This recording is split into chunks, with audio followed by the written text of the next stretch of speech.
Assalamualaikum warahmatullahi wabarakatuh. Bagaimana nih para siswa kabarnya? Semoga baik-baik saja, sehat-sehat selalu, dan selalu berada dalam lindungan Allah Subhanahu wa Ta'ala. Amin, amin ya Rabbal Alamin. Selamat berjumpa kembali Cerdik Belajar Fisika, video tutorial bagaimana menyelesaikan soal fisika dengan mudah dan menyenangkan. Baik para siswa sekalian, kita lanjutkan materi kita. Pada kesempatan ini kita akan membahas tentang gerak lurus beraturan. Pada materi sebelumnya kita sudah membicarakan bahwa benda itu dapat bergerak pada lintasan yang lurus, sehingga kita namakan gerak lurus. Kemudian gerak lurus juga nanti kita akan bahas menjadi gerak lurus beraturan dan gerak lurus berubah beraturan. Gerak lurus beraturan nanti kita singkat dengan GLB, dan gerak lurus berubah beraturan nanti kita singkat dengan GLBB. Hal ini nanti untuk memudahkan kita dalam pembelajaran. Sebuah benda dikatakan melakukan gerak lurus beraturan apabila dalam setiap sekonnya dapat menempuh jarak yang sama, atau dapat dikatakan juga bahwa benda tersebut mempunyai kecepatan tetap. Para siswa, pada kenyataannya dalam kehidupan sehari-hari, bahwa benda itu bergerak dalam satu peristiwa itu bisa melakukan gerak lurus beraturan atau gerak lurus berubah beraturan, atau bahkan dalam satu peristiwa bahwa benda tersebut melakukan gerak lurus beraturan atau dia juga pada lintasan yang tidak lurus, bisa saja ya. Contoh ini misalkan pada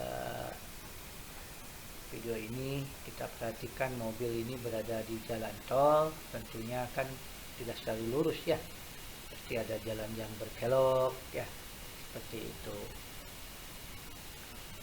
Nah, ketika dia melintasi jalan yang lurus kemudian kecepatannya tetap, maka kita katakan bahwa kondisi mobil tersebut bergerak dengan kecepatan tetap, sehingga kita namakan dia bergerak dengan gerak lurus beraturan. Ketika dia bergerak lintasannya sih lurus ya, tetapi misalkan pada suatu saat dia pelan, misalkan 2 km per jam, tapi pada suatu saat misalkan 25 km per jam, bervariasi, tetapi tetap misalkan demikian. Nah, itu nanti kita katakan bahwa benda tersebut melakukan gerak lurus berubah beraturan. Nah, coba kita perhatikan pada kasus berikut. Nah, ini kedua mobil ini bergerak pada lintasan lurus ya, kita anggap jalan tol.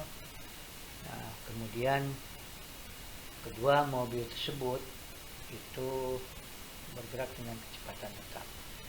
Maka ini kita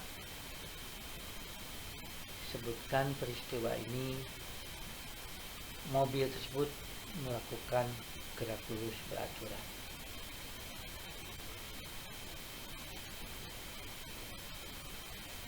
Nah, secara matematis hubungan antara kecepatan, jarak, dan waktu pada gerak lurus beraturan ini dirumuskan S sama dengan V kali T, di mana S-nya ini adalah jarak yang ditempuh, satuannya bisa dalam meter, kemudian V ini adalah kecepatan, satuannya meter per sekon, dan T ini adalah waktu yang ditempuh, satuannya sekon.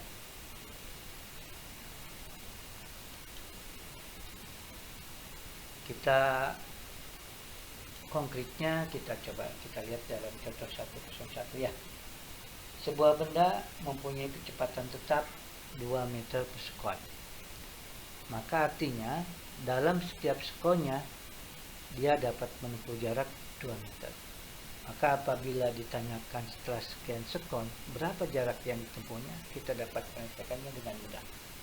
Kalau ditanya berapa jarak yang ditempuhnya setelah 10 sekon, maka kita jawab langsung, yaitu 20 meter.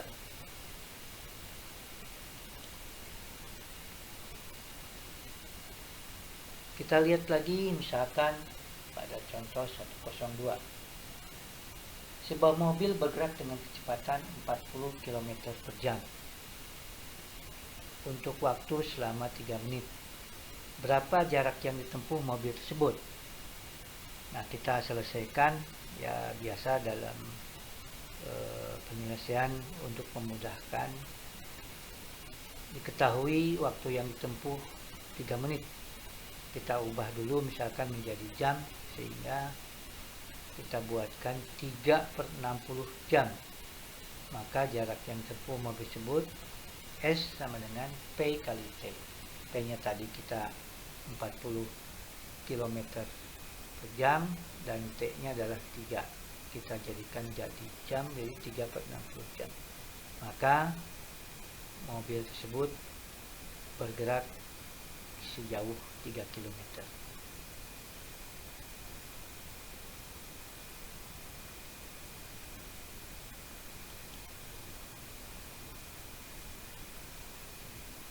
Kita lanjutkan para siswa.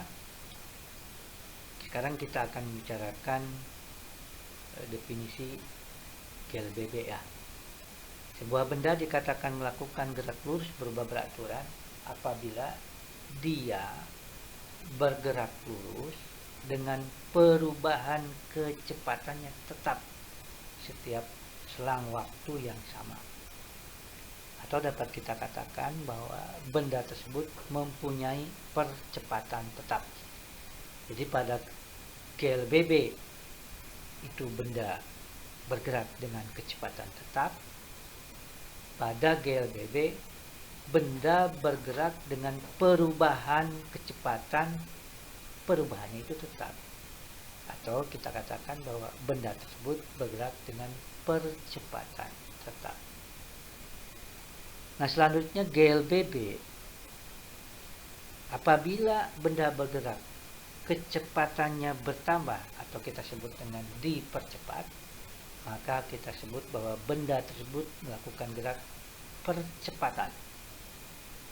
Tapi sebaliknya, apabila benda bergerak kecepatannya berkurang atau benda bergerak kecepatannya diperlambat, maka kita sebut benda tersebut melakukan gerak perlambatan.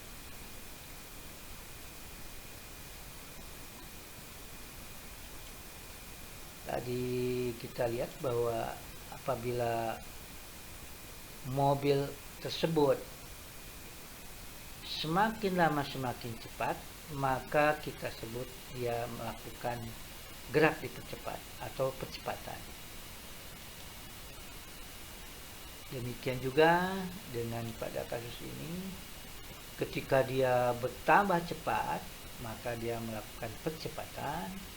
Tapi ketika dia kecepatannya berkurang, maka mobil tersebut kita katakan melakukan perlambatan.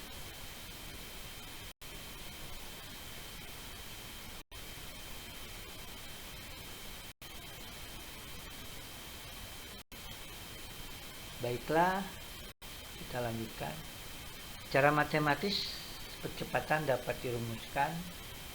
Percepatan sama dengan kecepatan akhir dikurangi kecepatan awal dibagi waktu tempuh.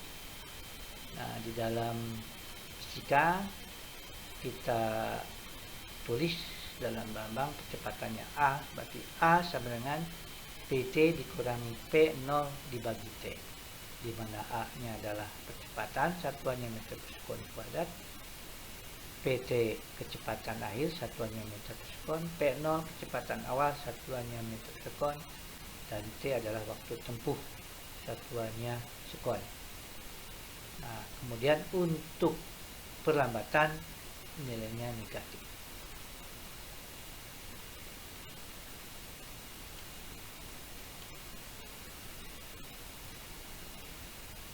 Baik, para siswa, kita lanjutkan. Jika kecepatan awal benda, percepatan dan waktu yang digunakan untuk menempuh suatu lintasan diketahui, maka kita dapat menghitung jarak yang ditempuh oleh benda tersebut.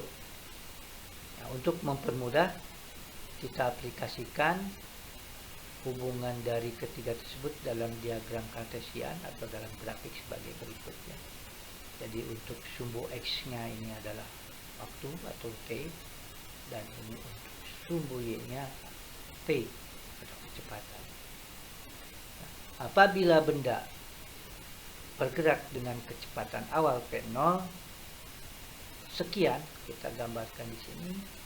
Kemudian secara grafik dia terus bergerak, bertambah kecepatannya secara tetap ya, sampai pada titik tertentu. Nah, ini namanya kecepatan akhir ya, seperti ini. Nah, kemudian bagaimana kita menghitung jarak yang ditempuh oleh benda tersebut atau katakanlah oleh mobil tersebut? Nah, kita dapat menghitungnya dari luas bidang ini ya, dari bidang ini. Karena bidang ini berbentuk trapesium, maka kita dapat menghitung luas dari jarak benda tersebut, yaitu dengan luas trapesium.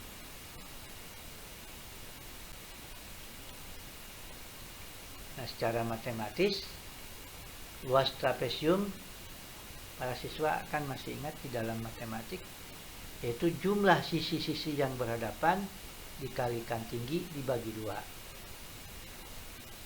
Sekali lagi, coba kita bahas bahwa luas trapesium, jumlah sisi-sisi yang berhadapan dikalikan tinggi dibagi 2. Kita kembali tadi, jumlah sisi-sisi yang berhadapan berarti sisi ini P0 ya, dengan sisi ini berarti PT dikalikan T. Nah, ini kan kita kembali ke sini. Jadi jumlah sisi-sisi yang berhadapan dikali tinggi dibagi 2. Nah, jadi nanti untuk menghitung jarak S sama dengan P0 ditambah T dikalikan T dibagi 2 ya, dimana tadi kita sebutkan P0 adalah kecepatan awal, satuannya meter sekon, PT kecepatan akhir, satuannya meter sekon, T waktu, satuannya sekon, dan S adalah jarak, satuannya meter.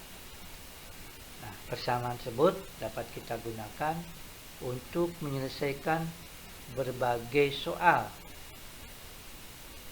mengenai DLBB. Baiklah para siswa, terima kasih atas pembahasan pada episode ini. Pembahasan berikutnya kita akan bahas contoh soal. Kita akan bahas penyelesaian soal fisika dengan logika tanpa banyak menggunakan rumus. Inilah keunggulan dari e-book ini dan video ini, dengan tujuan siswa dapat menyelesaikan soal fisika dengan mudah dan menyenangkan. Terima kasih. Assalamualaikum warahmatullahi wabarakatuh.